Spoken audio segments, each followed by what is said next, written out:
Hey, it's Blastzone Mike. It is dark where I am. I hope that you have light in your heart. You're staying 6 foot away from each other, or at least doing yourself and everybody else a favor to wear masks when needed and keep down the COVID population because COVID is coming back with a fury. At least that's what they say. I want to thank my sponsor tonight. It's Frost Top, and this is a black cherry Frost Top that I'll be drinking during the show. And thanks to Frost Top for sponsoring the show. Now I have Christian on the show, and Christian is the founding member of the band El Nino. And we were just having a good talk about, well, it's kind of a good talk, but not really. We're talking about Dave Williams' last show, which everybody that don't know, Dave Williams was the lead singer of Drowning Pool. Bodies Hit the Floor was a great song, and we were kind of just talking about it and Ozfest. And I tell you what, man, I miss shows like that. Ozfest back then, man. By the time, now, I don't know about you, Christian, because you're on one of those host shows, but man, by the time Ozzy got on, you just wanted to go home, man. It was like, those things were like started at 12 o'clock in the afternoon and then into like midnight. And after you'd already bought like three $10 burritos, and, it was like, I just want to go home. Did you ever have those feelings when you were like out on the road with that Ozfest? Did you just want to go back to the bus and Oh, for sure. And I think it was a blessing to be able to have the bus there, to be able to kind of go home for a little bit, and then refresh, get your mind together and come back out. But it's funny that you mentioned that because the band actually started at 10 a.m. Not, oh not Lord, that's even worse. the show. The Ozfest actually started at 10 a.m. That's when the second stage opened up. And I think it closed, I don't know, at 4, 5 p.m. I can't remember exactly, but it was an amazing tour to be a part of, man. And the fact that we started talking about the first thing that you brought up was, you were in Indianapolis for Dave Williams' last show. And Yeah, I saw his last I show. remember that day vividly, kind of like what was occurring. I didn't get to see Dave Williams a lot that day. It seemed to be a hectic day for them. Like they had press and other things. Um, and I was for sure like, you know, looking for chicks or something or whatever. Um, You had your chick radar on. I That was I like, really regret that I didn't get to see him that day. But uh, it was cool that you were there, man. And I remember that day vividly because of what happened the next day, not because of what happened in. It's not like something crazy happened in Indianapolis. The show went great, the fans were great, but and your next show was in Virginia Beach, right? He died on the way to Virginia Beach, right? yeah, the next show was in Virginia Beach. But the way it happened, it was a day off after Indianapolis, and We had a headlining show that we were supposed to do in Virginia, ironically, but it was like a couple hundred miles from where the next show was going to be, and and we wound up canceling the headliner show because we wanted to drive back to where Drowning Pool was and spend the day with the guys. Man, it had to have been a shock to those guys. I mean, because man, you got to think Drowning Pool when that first, I saw them on the first Ozfest. They were on the second stage, but then on the tour that you were on, they were on the main stage. That's Mm-hmm. how big of popularity. Well, hell, I was living in Louisville at the time.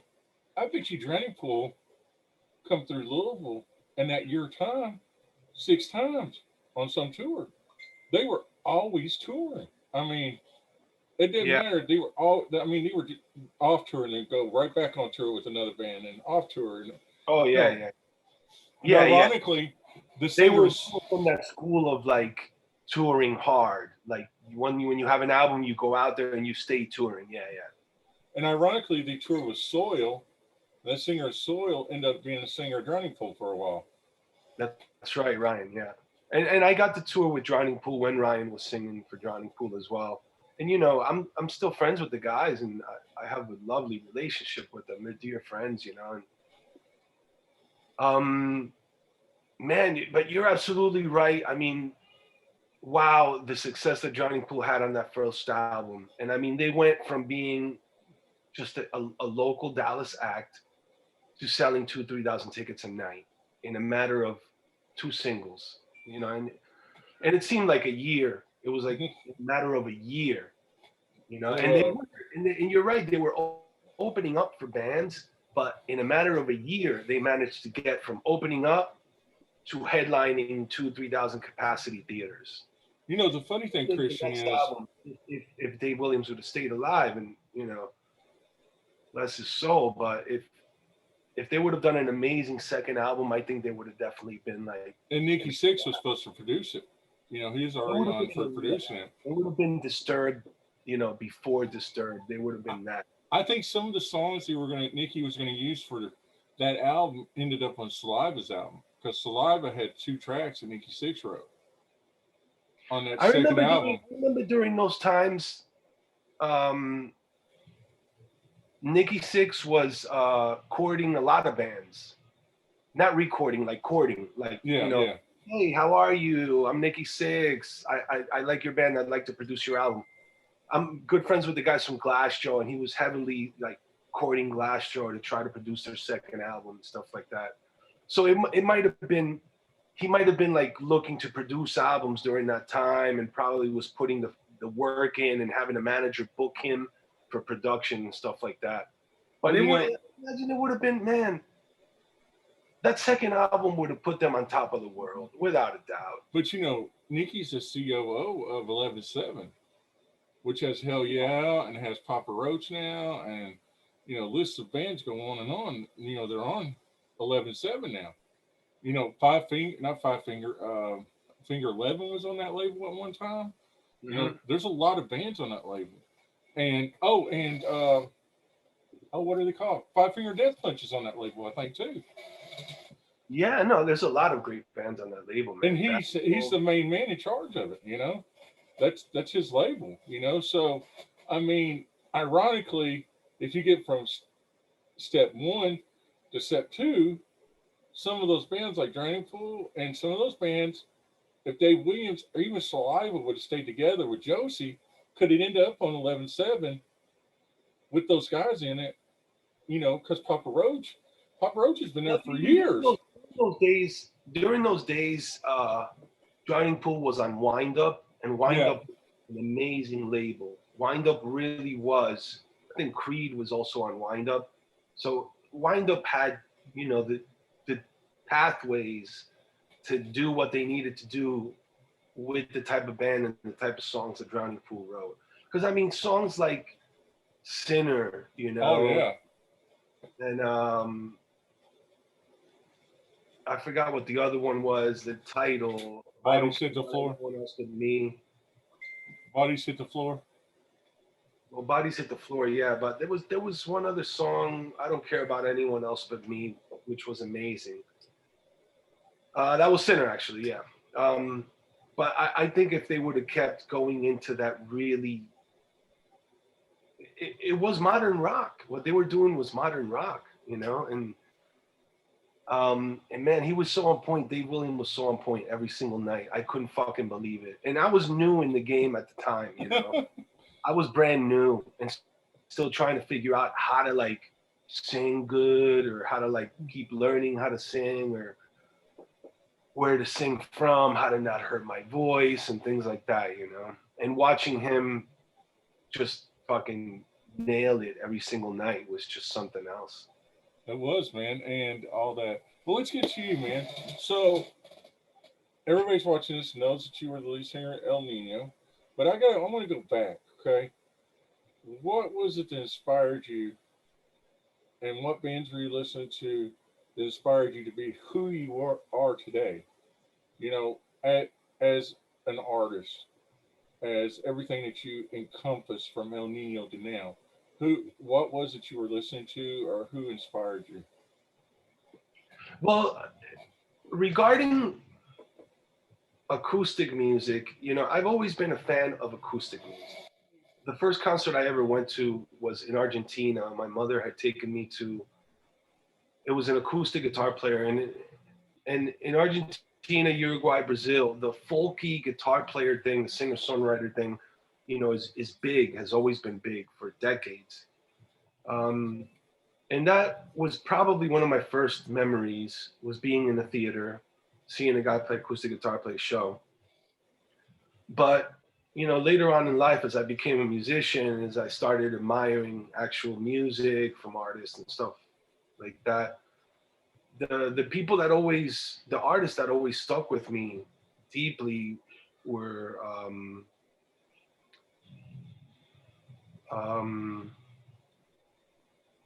Jimmy Necco, Jeff Buckley. As far as the more emotional side of music, you know. So are you originally from Argentina? No, I'm South American, but I was born in Brazil, and then I lived in Uruguay, and then I was raised in Venezuela, technically. Oh wow, okay. And I lived most of my life, most of my, you know, infancy, and most of my teen years in Venezuela.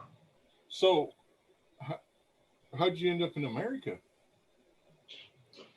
My mother, was always an American pop culture baby when she was born. I mean, she was born during the late 50s and the hippie revolution, and she grew up admiring American culture. And my father was a musician Oh, your who, dad was a musician. yeah, my father was a musician. Even though they separated right after I was born, Hmm. I, I did get to learn a lot about my father during my young age. My mother would tell me a lot about him, and she had his music. This was after we had gone to Venezuela, but my actual father stayed in Brazil, and we wound up in the U.S. because it was just a trek. We were first in Brazil, then we moved to Uruguay, then we lived in Argentina for like 6 months, and then my mother decided that we were going to go to Venezuela. At the time, Venezuela was a very prosperous nation. If anything, it was the most prosperous nation in all of South America, and there was a lot of um, rebellion and a lot of political angst in Uruguay and Argentina and Brazil at that time.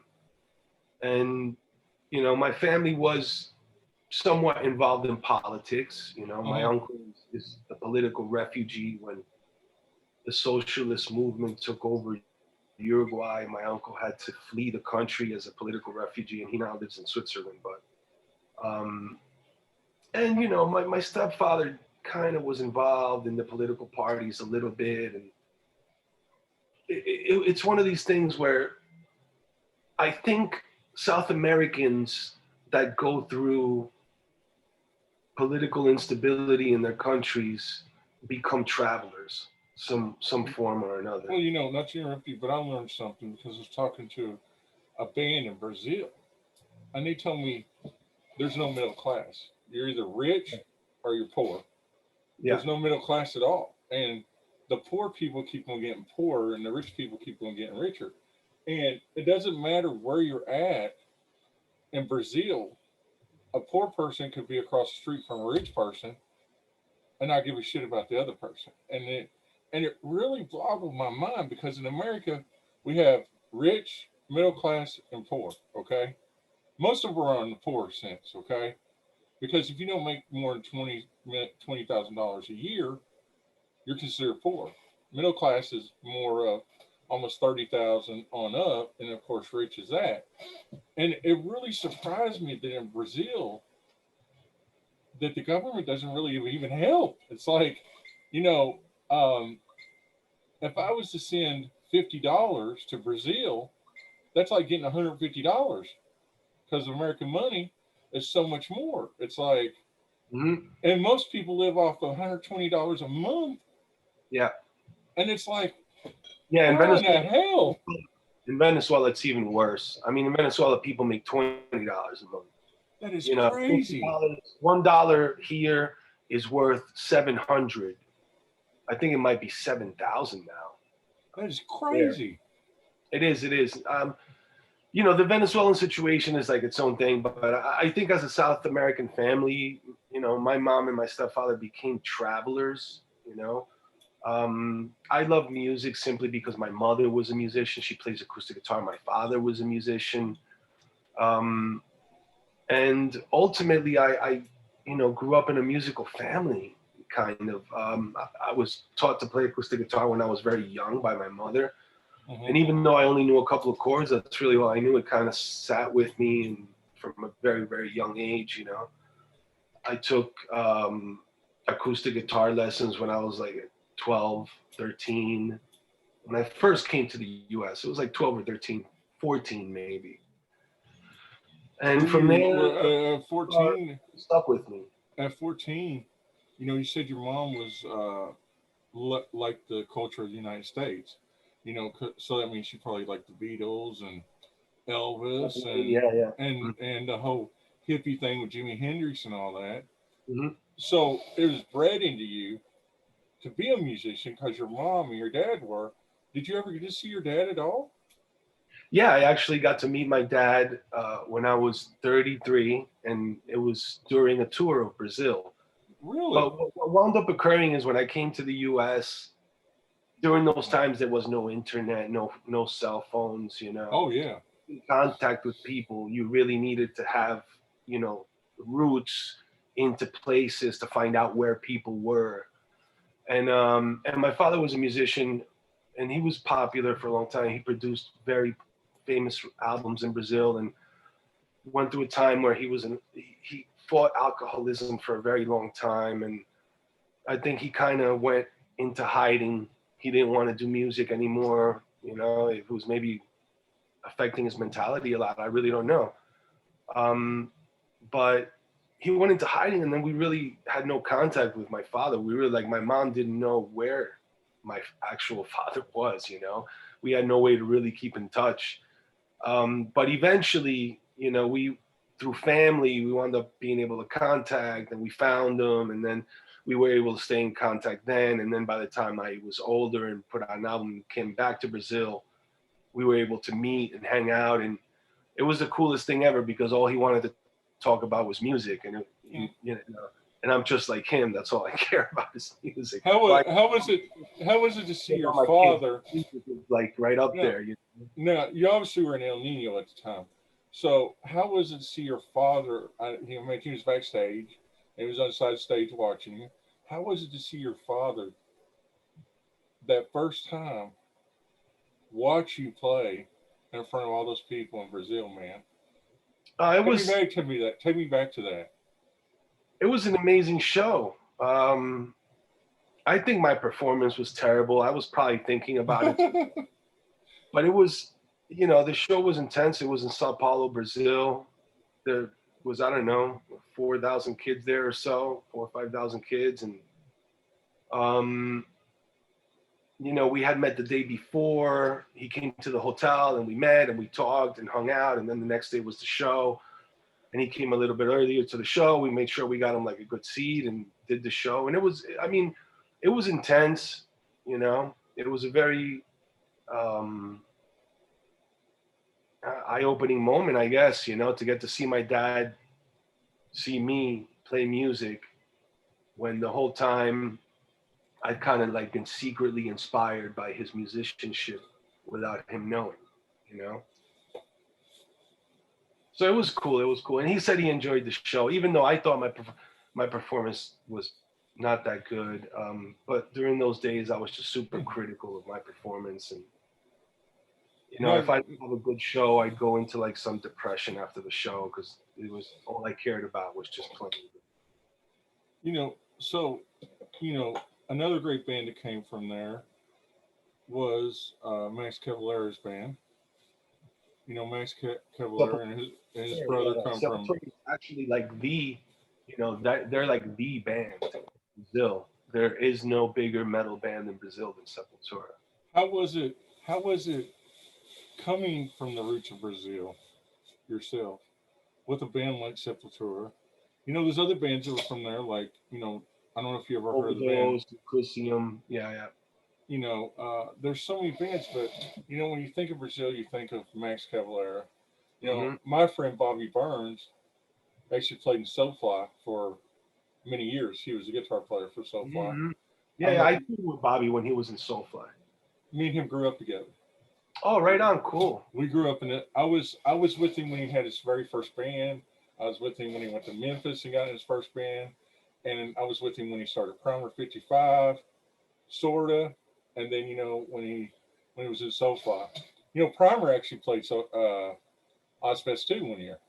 Mm-hmm. So that's a band that got the shaft because their album came out on 9/11. Well, our album came out on 9/11 too. You all got a shaft, man. I mean, nobody cared about music. All you cared about was 9/11 and the world going to hell. It's kind of like now. It's like, I think about it this way, Christian. I don't know how you are, but I'm 48. And in my time, the only things that I can remember that were tragedies were Elvis dying, the space shuttle blowing up, 9/11, and this pandemic we're going through. I don't know about you, but those are the things I remember, okay? I remember those. And that's a good milestone, notebook you got going on. Okay, cool. So, I remember when Elvis died, I cried and I didn't know why. But then I learned later, me doing the stuff I do, I've been in Elvis world with people that were Elvis' girlfriends, his bodyguards, everything, And what a great man he was. And now on Netflix, there's a show about the space shuttle disaster, ironically. And then, 9/11 just happened, and we really didn't talk about 9/11 this year for the first time. It's all been about this damn pandemic. So, my question for you is, how has it been during the pandemic for you, a person that likes, the tours and wants to do things? And is this the reason why you wrote this album, or was this album wrote before the pandemic, or do you have a lot of more crap you're going to put out? I mean, what's the story? Well, the album was written last year, like between March and August of last year. And the album was recorded in November of last year. And we wanted the album to come out sometime in like April or May, but when we got around to beginning to do start setting up promotion and stuff like that, that's exactly when COVID happened. So we were lucky in the sense that we didn't have the ball rolling enough to say we have to go through with the release of the album. We had just barely started scheduling, like, when's the album going to come out, who's going to do PR, when would I do shows around the release of the album. And then when the flights got closed down from China, and when the States decided that schools should close, then that's when we realized, okay, something serious is happening, and there's going to be no touring. We probably should just hold on. We don't know what's going on. This could be like the end of the world for all we know. Yeah, exactly. Nobody really knew. Nobody, because we're sheltered as human beings. We're, science has sheltered us to a particular extent where like we think, nothing can kill us. Creatures of habit. Yeah, rattlesnake will bite you. Go to the hospital. You'll be fine. Yeah. Hurry up. Just hurry up. Have a heart attack. Go to hospital right away. Get the ambulance here right away to help them. So we're a little bit sheltered where, we depend on medicine a lot. So when that happened, it was scary because we live in a fully medical society, and here's this thing closing everything down. It's like, how the fuck does that happen, really? And I mean, me especially, dude, I went into some shock. I mean, I live in California, and it was okay here where we live. I'm very grateful. I live somewhat rurally. I don't live like right on top of LA or right on top of Orange County. But my mom and my sister and my nieces, they live in New Jersey and New York, right by New York City. And that place was hell. My daughter lives in Kansas. She was fine, but I was worried about my family a lot. Luckily, they were okay. I mean, they just, followed the guidelines, stayed healthy, tried to just stay away. Do you have children? Yes, I have a teen daughter that lives in Kansas and a 6-year-old that lives here in California. With you? Your 6-year-old? No, I have joint custody. Okay. Did you, during that time, but what I'm saying is... Dad twice over. You know, luckily my children love me. That's all I gotta say. That's great, man. All I No, need. I don't mean, I'm not trying to get into all that. What I'm saying is, was that hard not being able to see your kids as much during COVID? Because I know a lot of families, where I live in a I live in a very farm area, okay? Like, I got to go 30 miles down the road just to go to Walmart, okay? So, I mean, when you went, I remember when I went, and I still do it. Every time I go to, like, Kroger, I don't know if you got Kroger there, but we got Kroger. Yeah, they got Kroger around here. I'm obsessed with this kind of water, Deer Park water. I love this kind of water, okay? Why is it? Why do you like that one?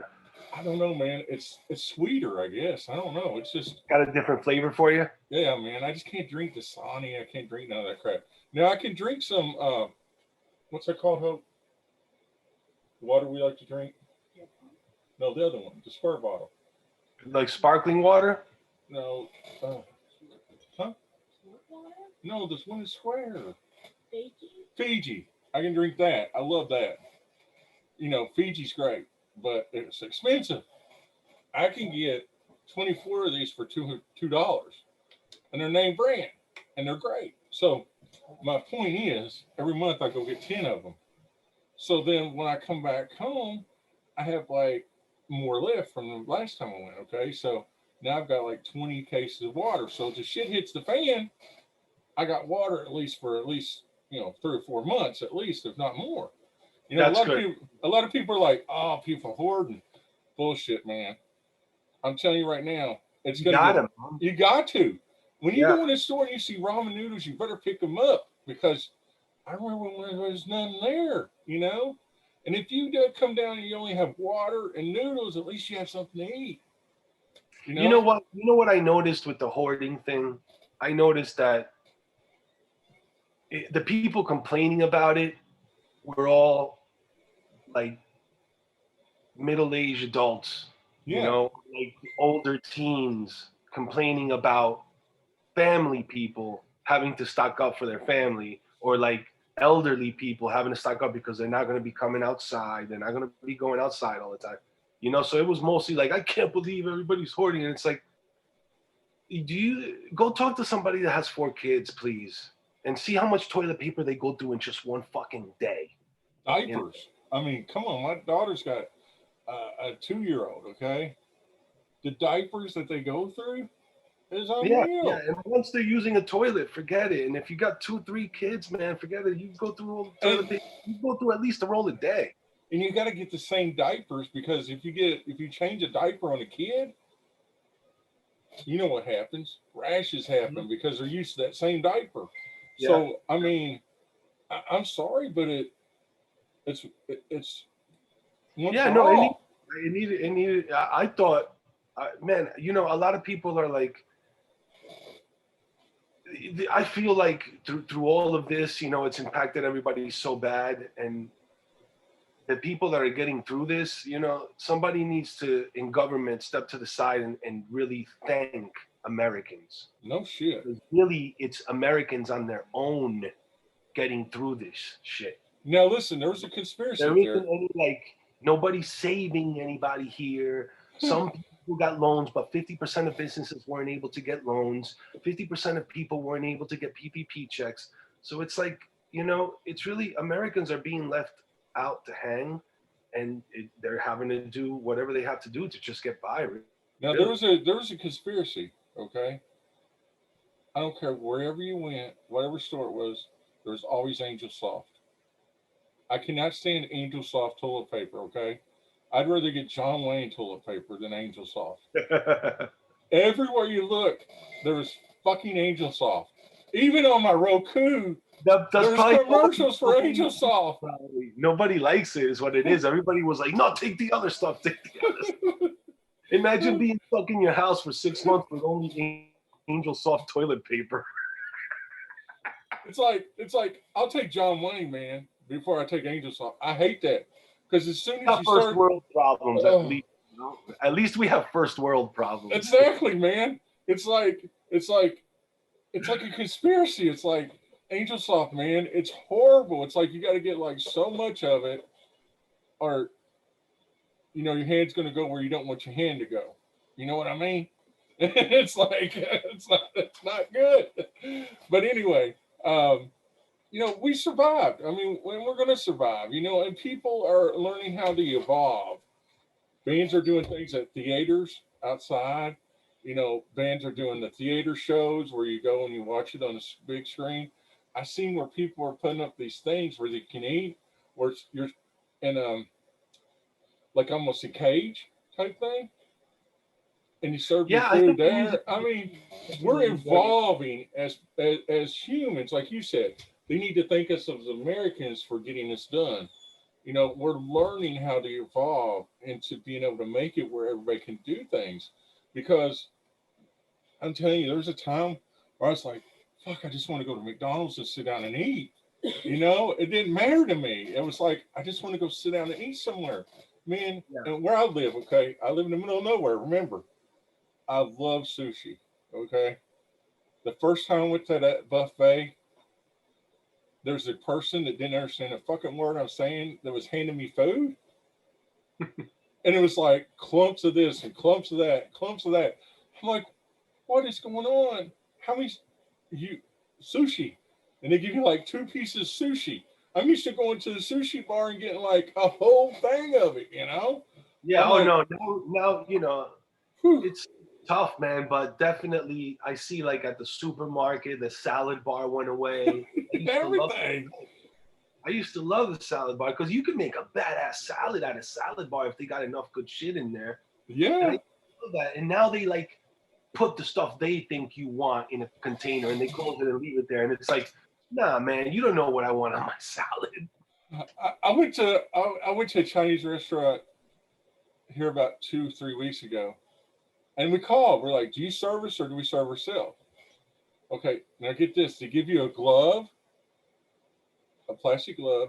You can go up there and serve yourself. So you're walking around with your plate in your hand with this plastic glove trying to serve yourself.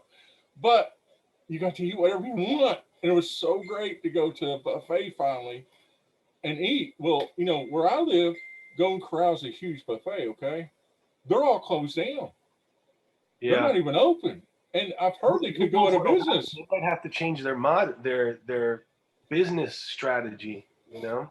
Everybody has, I mean, and it's sad, but we just got to embrace it, like you said, as Americans, and do what we have to do. And people like you who are creating music, all these people have been sitting at home.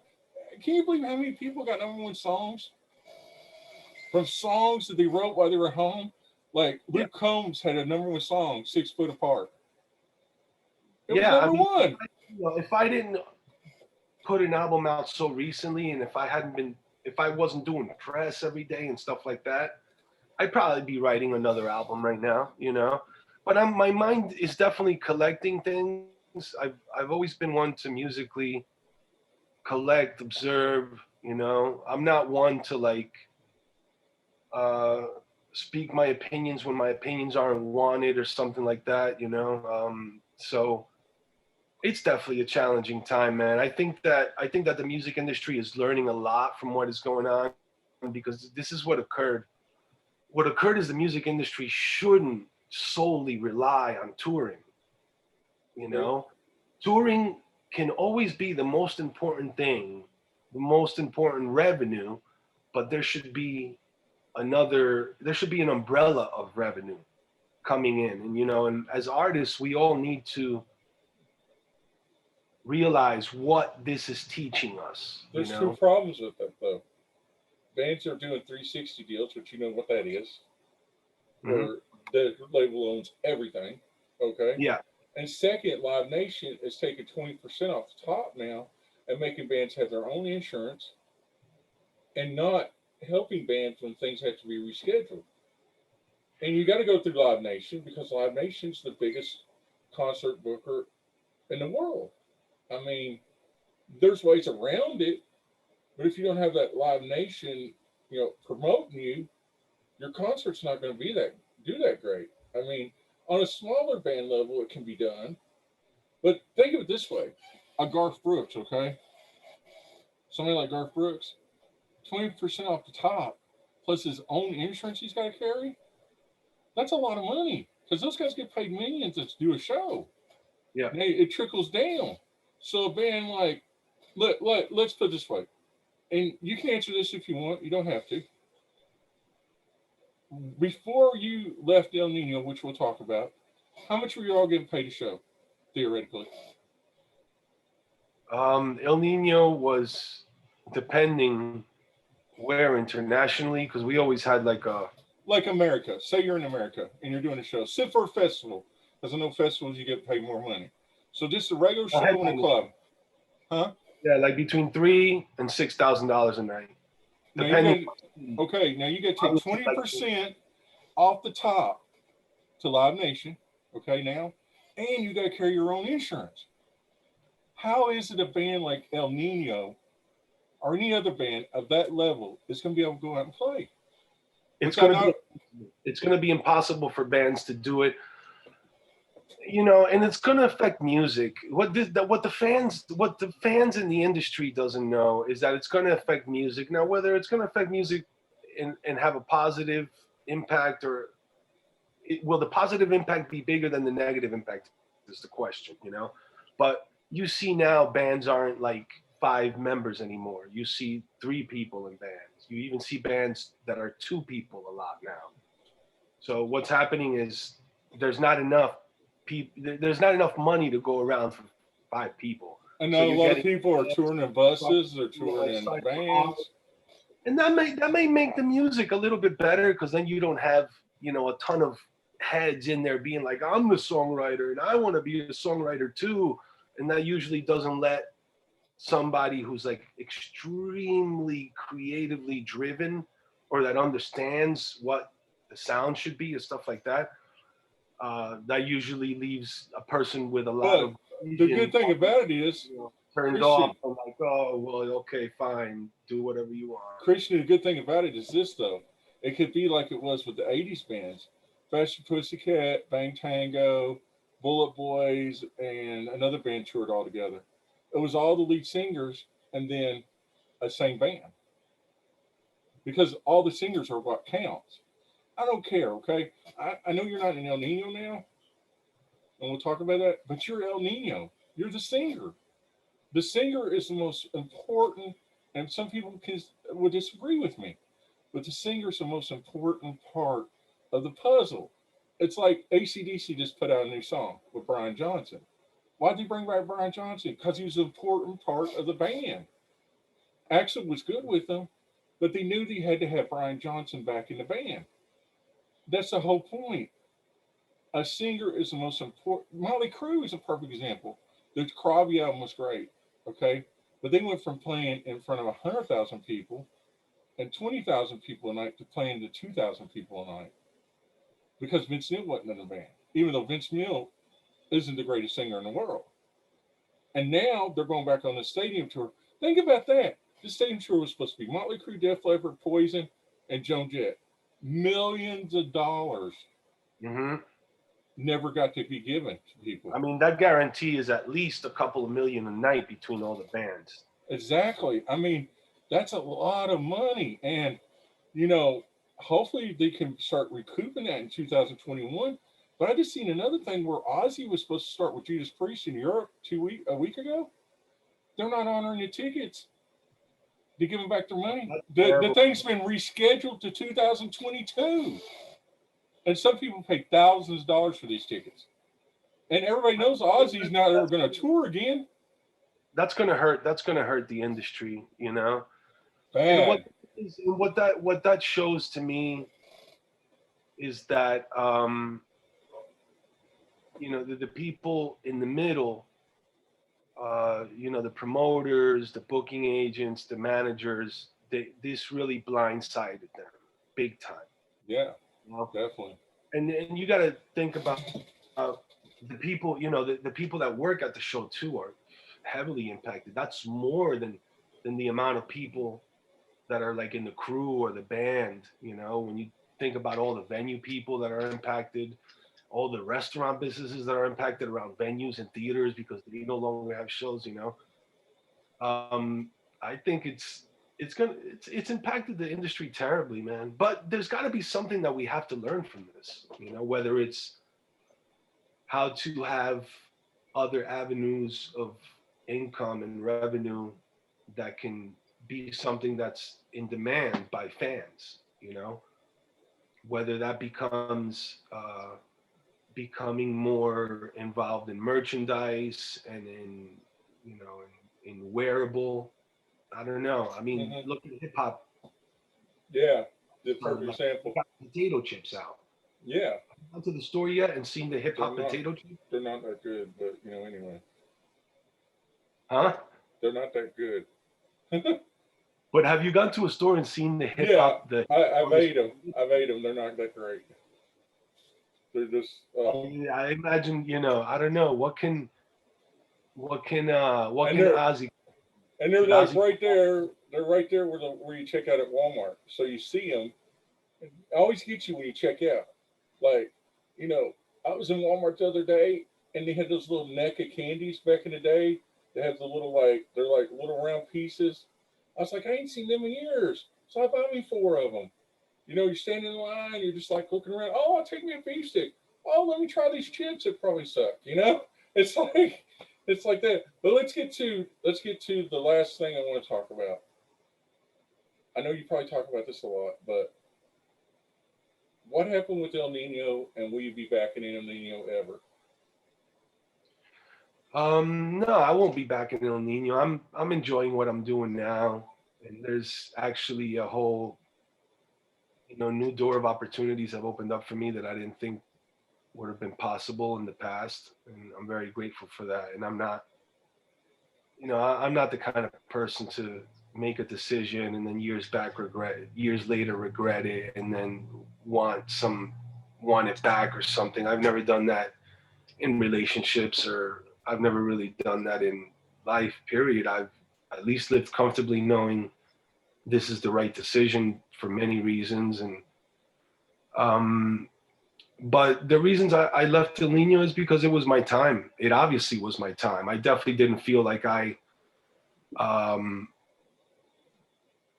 I was in agreement with the way other people saw creatively what should happen in the band. And it just, my time was up there. I gave what I gave to the band, which was the songs on the demos that got assigned, most of the songs on the first two albums.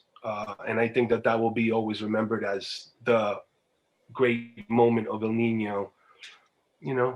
Is going to be remembered as Revolution and Confession. And I think that the fans will always have those albums. And, if the band continues doing their thing, I wish them luck whichever way they go creatively.